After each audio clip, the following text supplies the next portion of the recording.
Cultura Geral. Apoio Milton Campos, tradição e inovação para seguirmos no topo.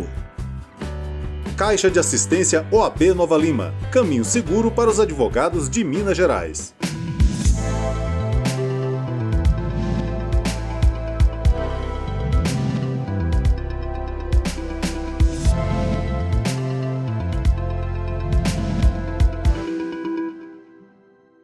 Olá, sejam todos muito bem-vindos ao Cultura Geral. É sempre um prazer fazer o Cultura Geral aqui na TV Banqueta e na Rádio Cultura de Curitiba.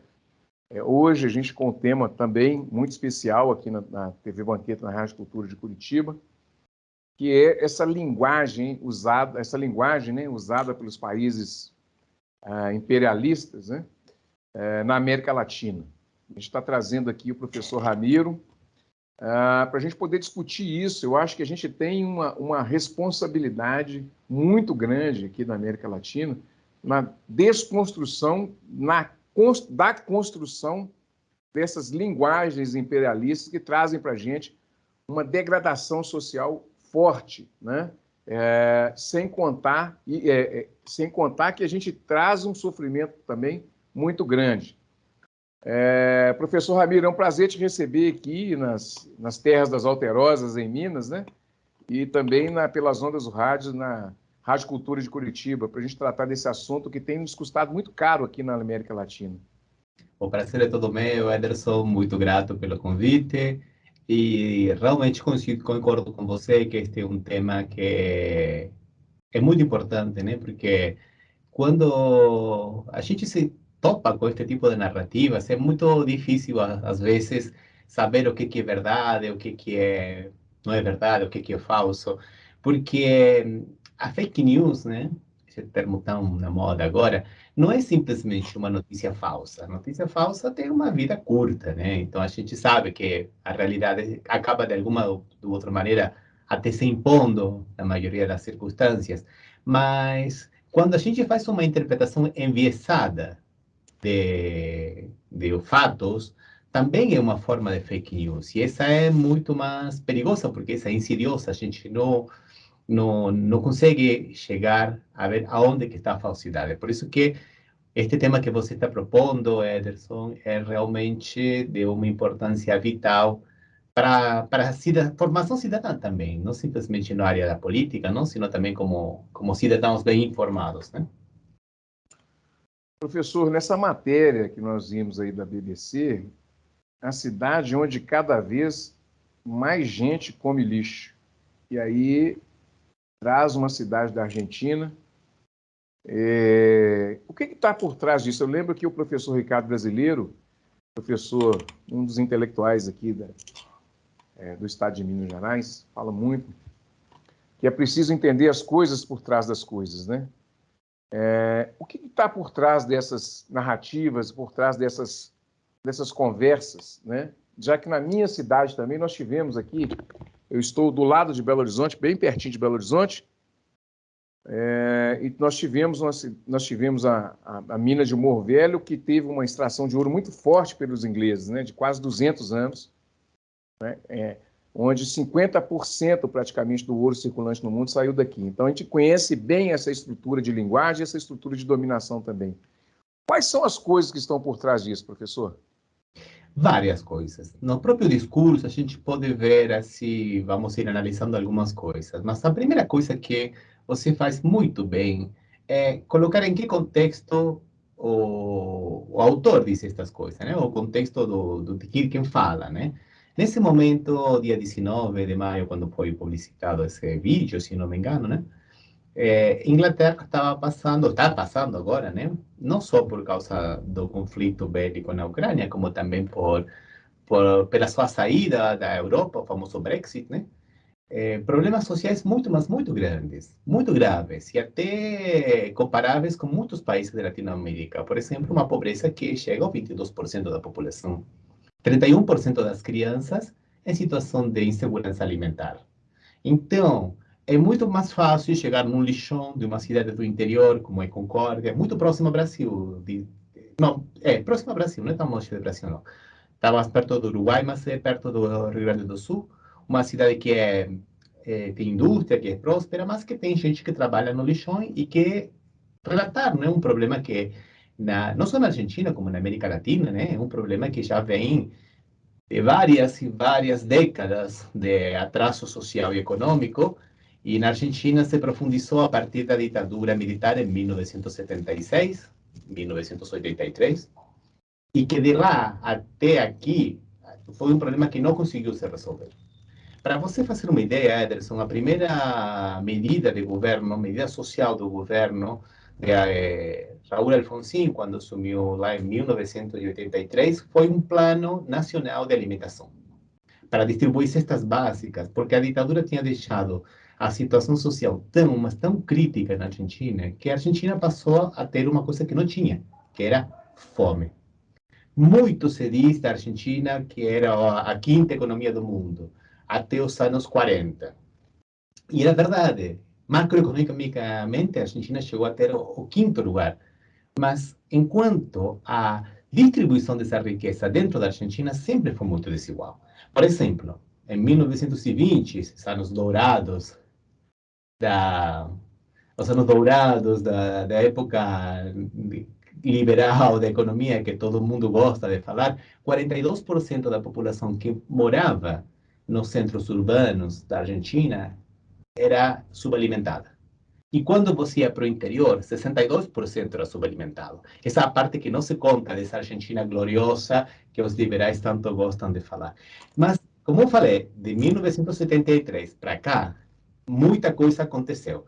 Aconteceu a onda de privatizações e governo neoliberal de Carlos Menem, que terminou numa crise de 2001, onde realmente romperam-se praticamente os laços sociais. A famosa crise de 2001, que deixou o país muito, mas muito pobre. Até um ponto que quando Néstor Kirchner assume em 2003, no primeiro discurso, não, nas primeiras entrevistas diz, temos que voltar a ser a Argentina de 1975, quando o salário tinha 50% de participação no PIB, e não como agora, que mal chega ao 22%. Ou seja, a Argentina estava muito deteriorada em 2001.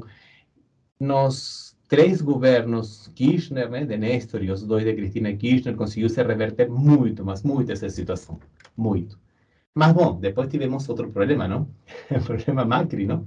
4 anos de governo neoliberal, de volta novamente às receitas de sempre que levaram a Argentina para a pobreza em 1966, em 1973, em 1990, em 1999 e agora novamente em 2015. E é interessante porque no próprio vídeo que estamos analisando, aí está falando que a Argentina foi o país que mais regrediu em matéria alimentar entre 2014 e 2020. E eu pergunto, o que aconteceu entre 2014 e 2020? 4 anos de governo de Maurício Macri. E a regressão de todos esses ganhos sociais que tinham sido conseguidos nos governos Kirchner a situações pré-2001 ou muito semelhantes a 2001. E a isso se acrescenta logo o tema da pandemia, que faz muito bem no vídeo destacar, que gerou problemas sociais em todos os países, não somente na Argentina. Na Inglaterra estávamos falando que também está passando por problemas, também que são decorrentes dessa própria pandemia e do que significou para a economia mundial, não? Que foi um baque muito grande, apesar de que, bom, os ricos ficaram mais ricos e os pobres no mundo inteiro ficaram cada vez mais pobres. A pobreza é um tema que vamos a falar muito, muito daqui para frente, porque está atingindo os países ricos. Então, se atinge os países ricos, como não vai atingir os países pobres? O problema deste vídeo é que, como eu disse, não? Ele diz muitas coisas que são verdadeiras, claves, mas esconde causas e esconde muitas outras coisas, em narrativas, às vezes com muita sensibilidade, mas que, como eu disse, né? Tem uma moça aí, por exemplo, que ela diz que, lamentavelmente, teve que abandonar a escola, uma coisa que, por favor, né? Parte o coração de qualquer um, ver uma adolescente que tem que abandonar a escola porque não teve um computador e não teve conectividade. Claro, mas em 2015, uma das primeiras medidas do governo de Maurício Macri foi descontinuar o plano Conectar Igualdade, criado no governo de Cristina Kirchner, que entregou 4 milhões de netbooks para as crianças na escola. 4 milhões numa população de, agora o último censo deu 47. Ou seja, estamos vendo que praticamente deu a universalização do acesso ao computador para as crianças. E Macri o que fez foi descontinuá-lo. E agora se está retomando aos poucos. Então, essas coisas são muito graves. Outra coisa, por exemplo, o presidente Alberto Fernandes, mediante um decreto de necessidade de urgência, decretou, né, que os serviços de telefonia celular são de necessidade, de utilidade pública, como é a água e como é a energia. E o que aconteceu? A oposição foi e conseguiu derrubar essa medida, com o qual as empresas privatizadas fazem e desfazem do jeito que eles querem, né? Então, não é simplesmente que não chega a conectividade no meu bairro. Por que não chega? Isso é o que a gente vê. Eles colocam as coisas como se fosse, digamos, algo que aconteceu. Não foi algo que aconteceu. Foi uma decisão política de um governo, neste caso de Maurício Macri, que descontinuou, que levou a pobreza a grande parte da população argentina e uma recuperação que está sendo muito lenta e que é uma coisa que está se questionando muito o governo de Alberto Fernandes agora, que a macroeconomia está crescendo muito, mas os salários não estão acompanhando esse crescimento. Isso é uma coisa que no vídeo aparece e isso é uma coisa que é muito real. Só, Ederson, deixa eu falar um número. Eu sei que falar de número é chato, mas só deixar uma comparação de 2015. Professor, pode ficar à vontade, que enquanto você está falando, eu estou pesquisando aqui também. Cristina Kirchner deixou o governo com 19% dos pobres. Estes não são dados oficiais, são dados da Universidade Católica, que sempre foi, digamos, contrário ao governo de Cristina Kirchner. 19% de pobres. E com 200 mil planos sociais, entre todos eles, né? Macri, 4 anos depois, deixa o governo com 37% de pobres. Quase que duplica. E com 500 mil planos sociais. Por quê? Porque era tanta a população que conseguiu, que teve que um empobrecimento que passou a ter que receber esses planos sociais. Houve um processo de pauperização da sociedade brasileira nesses 4 anos, como poucas vezes se viu.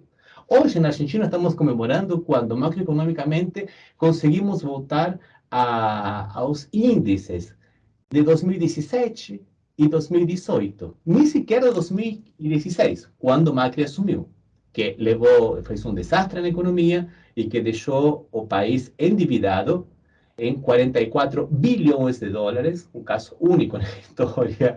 Devemos 40%, somos 40% hoje, 40% de todo o mundo deve para o FMI, a Argentina é responsável, porque nunca se prestou tanto dinheiro tão irresponsavelmente a um governo que fez, não investiu absolutamente nada e fez a ciranda financeira e esse dinheiro acabou em contas de empresários argentinos no exterior, que é uma coisa que está se vendo. Então, o vídeo vai marcando muitas coisas, mas, por outro lado, esconde as causas, não? Esconde as causas e isso eu acho que é uma das coisas mais graves que há, não? Você não acha, Ederson?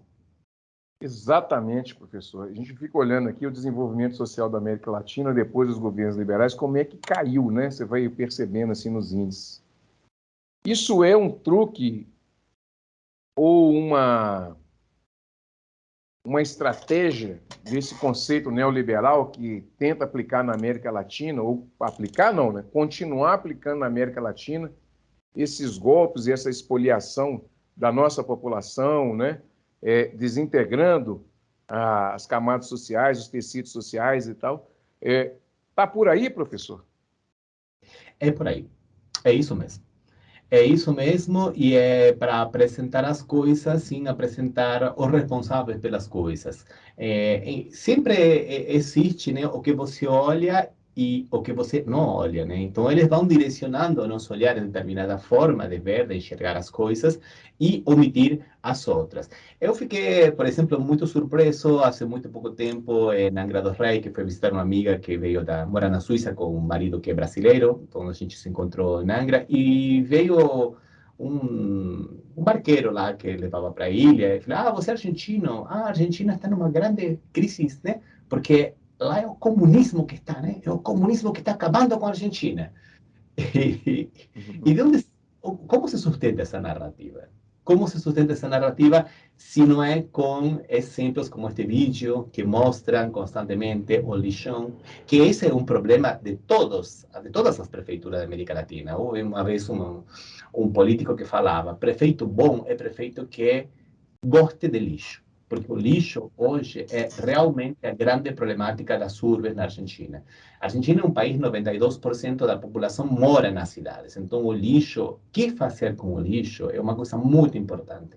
Então, eu teria gostado de, por exemplo, que aparecesse o prefeito dessa cidade de Concórdia explicando por que ele não fez, igual como fizeram muitas outras prefeituras das cidades argentinas, algumas mais pobres e menores, para fazer uma que se chama uma corrente de reciclagem, onde as pessoas que estão nos lixões não sejam mais catadores de lixo, e sim sejam agentes de reciclagem, cadastrados, com salário, porque é dinheiro. O lixo é dinheiro. Por isso que prefeito que gosta que prefeito bom é aquele que gosta de lixo, porque é dinheiro. É dinheiro que você vai pagar para o meio ambiente se você não trata direito, e é dinheiro que você pode, tratando direito, recuperar para a economia. Então, esse tipo de narrativas das pessoas pobres, claro, parte do coração, ninguém quer ver isso. Não, ninguém é insensível, né? Não estou falando das pessoas, eu estou falando da narrativa construída sobre, em cima dessas pessoas, em cima dessas histórias, né? Sem ver estas outras coisas que são muito mais interessantes, não? Mesmo quando fala o ex-Arroyo, que era o ex-ministro, não? Ele coloca dados que são muito interessantes com relação à pandemia, mas que já estão atrasados, porque ele está falando de 2019 e 2020, já estamos em 2022, a economia já recuperou-se, que ele disse que caiu 19% a economia. A economia argentina já se recuperou desse baque que teve por causa da pandemia. Pouco se fala, por exemplo, dos esforços do governo na pandemia de dar auxílio a essas pessoas que não tinham salário, que tinham salários mínimos, que foi um auxílio muito grande que se deu e que foi de uma grande ajuda para todas as pessoas durante 10 meses, que poderia ter sido continuado. Alguns pensamos que sim, outros pensam que os números são muito frios e não se continuou, mas durante 10 meses receberam ajuda. E receberam ajuda os donos das empresas para poderem pagar, para enfrentar a folha de pagamento, e o Estado cobria 50% da folha de pagamento com a condição de que não demitissem. Então, não é que houve um Estado ausente na pandemia, houve um Estado que se encontrou um país com a saúde pública sucateada, sem sequer um Ministério de Saúde, porque o Macri degradou o Ministério para a categoria de Secretaria de Saúde, com todos os hospitais sucateados, numa pandemia onde vocês lembram muito bem, Ederson, comprar insumos, máscaras, até seringas, era uma guerra, não? E se pagavam preços muito, mas muito elevados, porque todo mundo estava precisando dos mesmos insumos por causa da pandemia. Mas não houve um Estado ausente. Alcançou? Claro que não alcançou. Chegou a todo mundo? Certamente que não chegou a todo mundo. Mas essa outra parte do esforço do governo não aparece no vídeo, nem sequer com uma nota de rodapé, talvez, para dizer, olha, a gente colocou, né? A gente não omitiu informação. Nem essa delicadeza tiveram, né? Ou seja, colocar como que, bueno, a Argentina está vivendo no lixo, praticamente, que é um pouco a ideia que acaba passando esse vídeo de uns 8 minutos, Ederson. Pois é, isso é uma situação que a gente ouve aqui, inclusive amigos meus, né, falam exatamente isso, né, que é na mesma toada aí dessa pessoa que você encontrou, que é um banqueiro, um empresário, sei lá. E a gente precisa pensar trazer essas conversas, né, para a televisão, para as ondas do rádio, para as mídias sociais, para a gente fazer um contraponto real do que é o desenvolvimento humano na América Latina, né? Os desafios que a gente tem, que nós temos para desenvolver de fato a América Latina. E nesse sentido, professor, eu lembro muito quando eu estava lendo algumas coisas do Simão Bolívar, e a gente fica imaginando que como que vai e volta, né? As histórias elas vão e voltam. A gente está muito longe ainda de uma América Latina independente, sem esse tipo de narrativa, professor? Estamos. Estamos porque, lamentavelmente, não soubemos construir as ferramentas. As ferramentas, e hoje estamos pensando possivelmente em ferramentas antigas. Em 25 de maio, agora, comemorando, de 1810, o governo argentino, se fez o primeiro governo argentino, né? Lá, não foi da independência, mas o rei da Espanha estava prisioneiro de Napoleão, então a Argentina decidiu ter um governo próprio. Então, se independizar de alguma maneira da situação colonial que tinha com a Espanha. 25 de maio. Dia 2 de junho, uma semana depois, o secretário Mariano Moreno criou o primeiro jornal, porque ele sabia que era muito importante não somente fazer uma obra de governo, como também contar essa própria obra de governo, ter uma narrativa própria. A América Latina não tem uma narrativa própria. Tem uma expressão de um historiador que eu gosto muito, Abelardo Ramos, que diz o seguinte: a Argentina é um país porque a América Latina fracassou no seu projeto de ser uma nação. Então, na medida em que a gente continuar, digamos, sendo relatados, narrados por essas, digamos, esses discursos que procuram sempre a distanciamento, sempre o que é diferente. Então, nunca vemos que, por exemplo, que estas mesmas coisas que a gente pode ver neste vídeo que a BBC coloca na Argentina, são as mesmas coisas que a gente pode ver em todas as megalópolis latino-americanas. Podemos ver isso em Medellín, podemos ver isso em Bogotá, podemos ver isso em México DF, podemos ver isso em muitas outras capitais. Então, é muito interessante esse ponto que você coloca. Houve algumas iniciativas, como a agência internacional de notícias que se fez em Cuba, na qual participava, olha só que figura, não?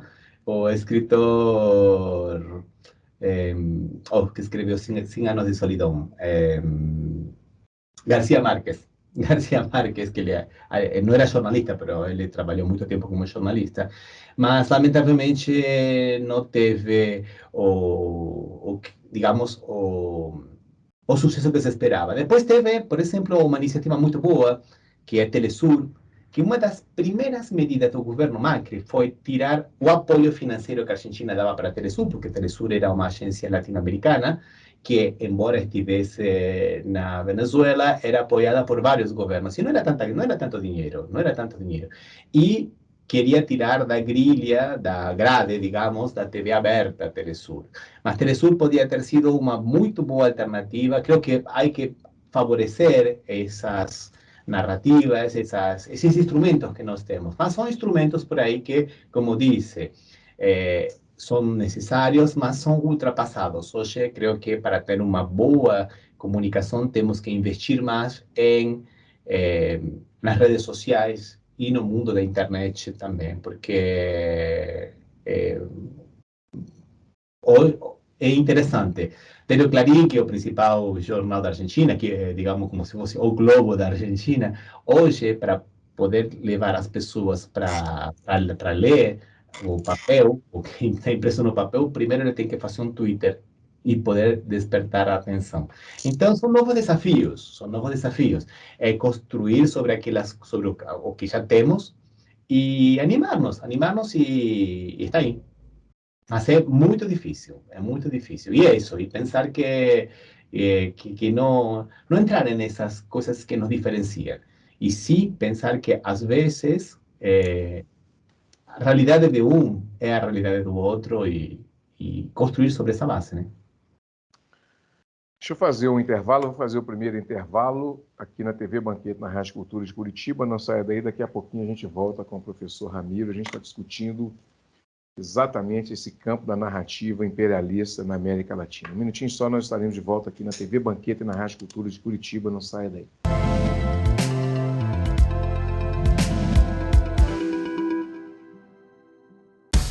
Ser Milton Campos é construir quase meio século de história e continuar construindo o aprendizado por meio de projetos modernos nos próximos anos. Prepare-se para o Law Village, um espaço para praticar, com simulações e aulas abertas, tudo em parceria com a Escola Brasileira de Direito. Além de estudar, aprender direito na prática. Isso é Milton Campos, além do que você conhece. A CAP, Casa de Acolhida Padre Eustáquio, trabalha para que crianças, adolescentes e seus acompanhantes tenham amparo e estrutura durante a luta contra o câncer e doenças hematológicas até a sua cura. Com trabalho, empatia, compromisso e transparência, a CAP transforma necessidade em esperança. Faça a diferença na vida das crianças e adolescentes com câncer e doenças hematológicas. Faça parte desta história. Conheça pessoalmente o nosso trabalho. Apoio TV Banqueta. O que traz a Milton Campos ao topo? A maneira que enxergamos o mundo. Sabemos que, além de alunos, educamos os profissionais do futuro. E esse trabalho vai muito além das salas de aula. Aqui do alto temos uma visão privilegiada. Mas é o que fazemos e no que acreditamos que nos traz ao topo todos os dias. Somos muito além de tradição. Somos Milton Campos, além do que você conhece.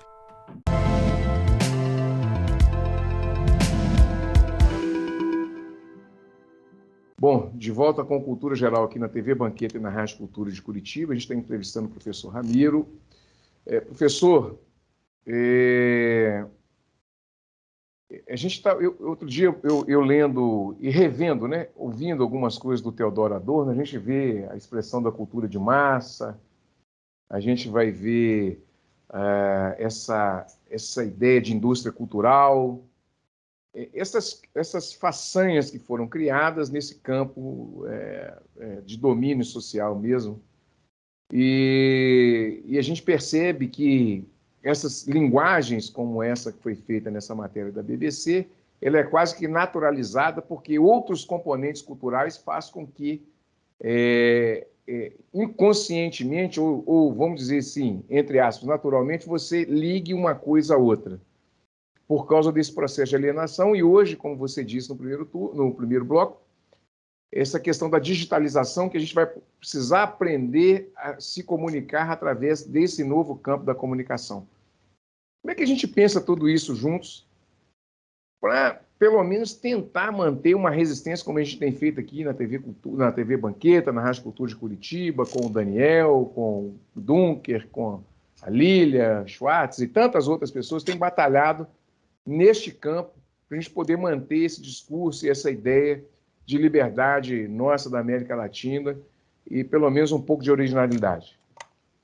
É uma pergunta muito interessante e não é fácil de responder, porque há uma desigualdade neste embate que nós temos. Eles, por um lado, com um vídeo como este, por exemplo, Ederson, eles estão apelando ao que estão, digamos, mais ultimamente sendo empregado. O que é? A emoção. Já a própria Marilena Chaui, ela falava, quando estava relacionando-se com os meios de comunicação, de que hoje o comunicador não passa fatos, não nos diz o que é, nos diz sua própria interpretação e o como devemos reagir a essa interpretação. Se devemos nos indignar, se devemos sentir compaixão, se devemos sentir raiva. Então você vê que poucos números foram nesses 8 minutos de vídeo que veiculou a BBC, pouca informação, muita emoção. Então é muito difícil quando você, principalmente as pessoas que você citou, né, vir com um discurso que vai com a razão e tudo isso, frente a uma narrativa que é praticamente apela só ao sentimento. Mas isso não significa que a gente não deva dar essa batalha. A gente tem que dar essa batalha e E é difícil porque, por exemplo, um dos ideólogos do marketing de Latinoamérica, que já trabalhou com Bill Clinton, trabalhou muito com Macri, um equatoriano, Durán Barba, ele disse que tem que falar para as audiências como se fossem crianças de 12 anos. Eu acho que a gente não pode fazer isso. Eu digo, não podemos fazer isso, nós temos que falar para pessoas inteligentes e não podemos, esse grau de manipulação, nos valer disso, não? Essas são as armas que eles têm. Então, é uma disputa muito difícil, mas não é impossível. Eu te coloco uma coisa, Ederson. Por que teve esse banimento dos meios russos na Europa? Todo, praticamente tudo foi banido. Não somente os canais que estavam subvencionados pelo Estado, né, como o Sputnik ou por o Russian Today, o RT Today, né, como também até os próprios canais de Telegram na Europa, você não consegue acessar os vídeos que eles publicam no YouTube, quando não foram banidos, tá? Logicamente. Por quê? Se eles são tão poderosos, por que uma contranarrativa, que até pode ser mínima, faz eles temerem tanto, ter tanto medo de tudo isso? É porque, na verdade, eles também não são tão poderosos. Então, toda luta vale muito a pena. E acredito, né, umas palavras de um poeta espanhol, né, caminante não há caminho, se hace caminho al andar. Ou seja, não há uma fórmula. A fórmula vamos descobrindo na medida que a gente vai fazendo, porque são novos tempos tecnológicos e digamos, na base do que a gente já sabe, a gente vai modificando e inventando, né? Acho que o Brasil tem uma experiência muito boa quanto a isso, a Argentina também tem uma experiência muito boa enquanto a isso, e acho que deveria haver um pouco mais de sinergia entre elas. Estou falando por exemplo, na Argentina, de um projeto totalmente bancado pelo público, não? Como o Destape Web, que hoje é uma rádio e o quarto portal de notícias mais acessados. Eles têm muita matéria de investigação, de pesquisa também, e é muito bom. E aqui a gente pode destacar também muitas coisas muito interessantes, e acho que por aí o que haveria que procurar, e que é uma complementarização mais entre eles, né? Junto com outros canais latino-americanos que também estão fazendo o mesmo. Estou vendo muitas experiências interessantes também no México, e estou vendo algumas experiências também na Venezuela. Estão aparecendo vários programas de rádio, por exemplo, que sendo transmitidos por rádios da Argentina, da Colômbia e do Equador e da Espanha ao mesmo tempo. Não são um, estou falando de 3 especificamente, aí da Bolívia também. Então, acho que por aí a ideia é um pouco essa, e é isso. Vamos fazendo e vamos abrindo caminhos, né? Professor Ramiro Blanco, é um desafio que nós estamos vivendo, assim, um desafio social que a gente está vivendo com esses ataques, mesmo com a retomada em alguns países do campo progressista, é um campo mais humanitário, um campo que pensa mais no desenvolvimento social como arma para a gente, ou como alternativa, arma não, né, mas como alternativa para a gente poder fazer pelo menos dar um pouco mais de dignidade para as pessoas, né? Foi feito aqui no Brasil num determinado tempo, até essa desconstrução a partir de 2016, com um maior acesso às universidades, com um pouco mais de valorização também da educação. Foi feito também na Argentina, com a Kirchner, nesse período. Agora tem uma retomada no Chile. Esse desafio ainda é muito grande para todos nós? É muito grande. O governo de Boris assumiu agora há pouco e já está tendo muitas críticas, mesmo antes dele assumir. Já tinha sido eleito, demorou acho que uns 2 meses o processo entre a eleição e o empossamento, e já estava sendo absolutamente criticado por setores de direita e por setores de esquerda. É um processo muito complexo, porque nós estamos diante também de narrativas, e essas narrativas dependem de dinheiro, y ese dinero que está, digamos, sustentando esas narrativas tem un lugar de origen, ¿no? Y ese lugar de origen son muchas veces los oscuros capitais que fundos de investimento van colocando en las diversas emisoras, no solo en Latinoamérica, como también en Europa, ¿no? Como también en Europa. Y esos fondos de investimento son los que, digo, son muy opacos, muy escuros, ¿no? No son para nada cristalinos, no son... y que vem das armas, da droga, do tráfico de drogas, também vem de a evasão fiscal.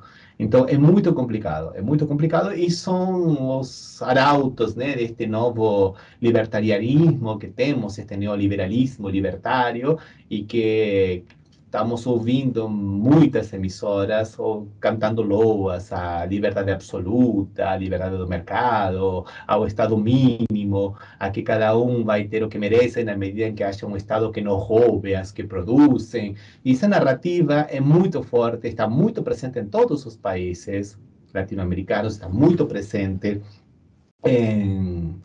en Europa, está muy presente y llega a tal grado de captación de subjetividades que yo estoy viendo algunas cosas muy insólitas. Estoy pesquisando, por ejemplo, una onda de inmigraciones de inmigrantes alemanes en Paraguay porque no quieren que el Estado social, que le llaman do roubo, né, alemão, principalmente na figura da Merkel, da ex-primeira-ministra Merkel, siga roubando o esforço deles. Então, estão vindo para Paraguai, não são poucos, segundo o cônsul de Paraguai, diz que está mais ou menos na faixa de uns 30 a 40 mil. Muitos deles são supremacistas brancos, islamofóbicos, todos eles, e antivacinas, inclusive teve que, digamos, reforzar un poco más las medidas contra los inmigrantes Paraguay, y a partir de janeiro no pueden ingresar más si no son vacinados. Y ellos entran ilegalmente en otros países para entrar por tierra, que a control y a fiscalización es mucho más frouxa, ilegalmente en Paraguay. Alemanes, inmigrantes ilegais, alemães en Paraguay. Uma coisa... E como você consegue isso? Consegue com todo esse tipo de coisas. Com discurso de ódio, com islamofobia, desculpa, com principalmente pensar que o Estado está roubando o esforço do trabalho deles, eles não querem pagar mais impostos, e a mesma retórica que estamos vendo em muitos dos nossos libertários, não? Tanto no Brasil, quanto na Argentina, quanto no Chile, na Colômbia a mesma coisa. E você colocou uma coisa muito interessante. Parece que você falar é uma questão social, já isso te faz comunista e te faz socialista. Não, me faz mais humano. Eu sentir empatia pelo outro, eu querer um pouco mais de igualdade, não me faz comunista. Me faz cristão, me faz humano, me faz o que você quiser. Mas não é uma questão política, é uma questão de sensibilidade humana.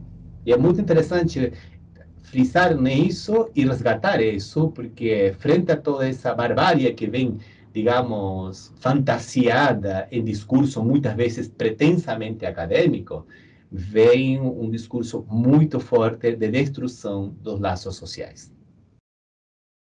Deixa eu fazer mais um intervalo, vou fazer mais um intervalinho. A gente está conversando com o professor Ramiro Blanco. A gente está falando um pouco sobre essas narrativas que vêm realmente fazendo uma costura na América Latina, que traz uma degradação e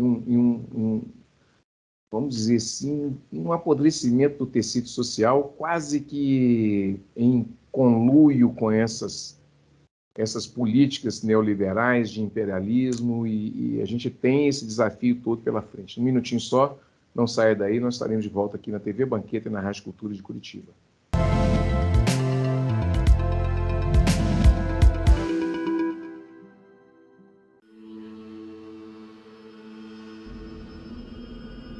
Do que é construída a Milton Campos? Podem falar da tradição, dos nossos professores ou da nossa estrutura. Não estão errados. Mas uma coisa une todos esses motivos que nos dão orgulho de ser Milton Campos: a maneira que enxergamos o mundo.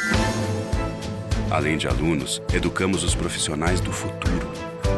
Por isso, além de ensinar, desenvolvemos em conjunto. E esse é um trabalho que vai muito além das salas de aula. Para isso, temos ao nosso lado parcerias além do comum para colocar tudo isso em prática. Afinal, do alto temos uma visão privilegiada, mas precisamos caminhar até o topo todos os dias. Somos muito além de tradição. Somos Milton Campos, além do que você conhece. A CAP, Casa de Acolhida Padre Eustáquio, trabalha para que crianças, adolescentes e seus acompanhantes tenham amparo e estrutura durante a luta contra o câncer e doenças hematológicas até a sua cura. Com trabalho, empatia, compromisso e transparência, a CAP transforma necessidade em esperança. Faça a diferença na vida das crianças e adolescentes com câncer e doenças hematológicas. Faça parte desta história. Conheça pessoalmente o nosso trabalho. Apoio TV Banqueta. Ser Milton Campos é construir quase meio século de história e continuar construindo o aprendizado por meio de projetos modernos nos próximos anos. Prepare-se para o Law Village, um espaço para praticar, com simulações e aulas abertas, tudo em parceria com a Escola Brasileira de Direito. Além de estudar, aprender direito na prática. Isso é Milton Campos, além do que você conhece.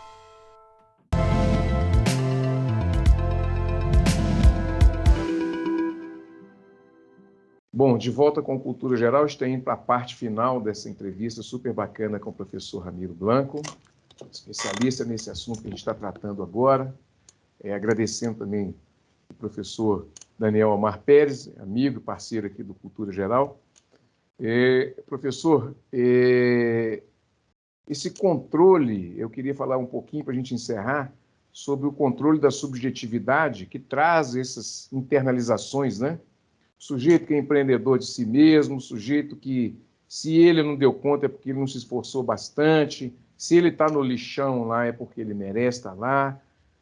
Como é que a gente pensa esse modelo de controle da nossa própria subjetividade, que hoje, né, já dizia Foucault lá atrás, era o biopoder, através do poder do Estado sobre os corpos, e hoje é esse biopoder do Estado, mas também das grandes corporações que agora define não só o que você vai fazer com o seu corpo, mas também o controle das suas mentes, né, das nossas mentes e tal, com as redes sociais, com essa fantasia de que todo mundo pode, se quiser ter, as pessoas podem. Então, existe uma glamorização daquela autoexploração e da autorrepressão também, para que isso se transforme em resultado, e a felicidade sempre atrelada, felicidade imediata. Você vai ser feliz, você vai ter aquilo outro. Se você se esforçar, você vai ser feliz. Se você não conseguir, você que fracassou e a culpa é sua. Então, assim, é um controle violento, um sofrimento mental tão forte que é impetrado na pessoa, que ela, às vezes, não percebe, e a gente está vendo esse tecido, né, psicológico, social também, dilacerado. Como é que a gente pensa tudo isso, professor, com essa questão da subjetividade? Isso que você está colocando é muito, mas é muito importante. Segundo uma psicanalista argentina, que também escreve livros e professora universitária, Nora Merlin, ela diz que o neoliberalismo ele vai captando as nossas subjetividades, principalmente, entre outros, com o mecanismo da culpa. Então, o neoliberalismo ele se responsabiliza. Se você não conseguiu ter um salário para poder suprir suas necessidades básicas, a culpa não é da economia, do sistema econômico, não. A culpa é de você. A culpa é sua. A culpa é sua que não foi capaz de conseguir todas essas metas que você foi colocando e que cada vez vão sendo mais. Então, há uma ideia de que eu não consigo ser feliz, eu não consigo ter o salário que eu acho que eu mereço. Não o salário que me permite viver bem, que me permite ter uma previsibilidade, projetar, não. É aquele que eu acho que eu mereço. Então, uma questão psicológica e sociológica imbrincadas aí, muito, mas muito interessante. Sabe? A insatisfação é permanente. E essa insatisfação está sendo voltada ou direcionada para o lado do ódio. Então, sempre há alguém a quem odiar. Sempre há alguém que é a causa de que eu esteja mal. E esse alguém pode ser qualquer coisa. Então, por exemplo, no caso desses imigrantes alemães, eles acham que é a política da Merkel que abriu as portas para os imigrantes islâmicos, que professam o islamismo. Outro polonês dirá que é por causa do mesmo, por exemplo. Os espanhóis dirão que são aqueles imigrantes da África subsaariana que chegam nas pateras, essas embarcações improvisadas. Aqui diremos no Brasil que é o bolsista, na Argentina que é o planeiro, que é o equivalente. Então, sempre há alguém a quem eu estou odiando, que normalmente é convertido assim em o alvo do ódio, que é aquele que impede minha felicidade e minha própria realização. E também, no caso deste neoliberalismo libertário, aquele monstro chamado Estado. O Estado é aquela coisa que não me permite viver, que não me permite progressar, E tudo isso vai fazendo um mix que é muito, mas é muito difícil. Mas o primeiro passo é entender como funciona. Entender como é que funciona. Você descreveu muitas coisas de uma forma muito acertada, e eles vão trabalhando com isso nas nossas próprias subjetividades e criando essa sensação de sempre estamos insatisfeitos. E essa insatisfação, ela é transformada antinomicamente em termos de guerra, amigo-inimigo. Então, os que pensam como eu são meus amigos, e os que pensam os que não pensam como eu são meus inimigos, e por isso que nós temos violência, temos chacinas, nós temos muita violência, nós temos linchamentos, e depois outras coisas não muito menores, não, pero cancelamentos e todas esse quiebre dos laços sociais, né? Então, acho que nós temos que fazer um trabalho muito interessante, voltando, pode parecer meio utópico, meio anos 70, não? Mas como disse Cristina Kirchner na Argentina, o amor vence ao ódio, o amor vence ao ódio. A gente tem que apostar novamente nos sentimentos de união e de empatia com o semelhante, porque o embate é muito duro, Ederson. Muito bem, gente. Chegamos ao final do programa Cultura Geral, muito especial, com essa personalidade, professor Ramiro Blanco, argentino, radicado aqui no Brasil, um estudioso desses controles de subjetividades, né, dessas linguagens que são nos apresentadas. Professor, muito obrigado pela sua disponibilidade, te agradeço demais por a gente ter conseguido fazer essa conversa tão elucidativa, né? Fico muito feliz e fico muito honrado em ter a oportunidade de entrevistar você, viu? Não, quem está honrado sou eu. Muito obrigado, mas muito obrigado. Foi muito bom poder conversar desses temas. E agradeço muito. Obrigado. Bom, gente, chegamos ao final agora de verdade. Um beijo no coração de todos e voltaremos amanhã no Cultura Geral aqui na TV Banqueta e na Rádio Cultura de Curitiba com mais uma pauta super especial. Beijo no coração de todos e até amanhã, se Deus quiser.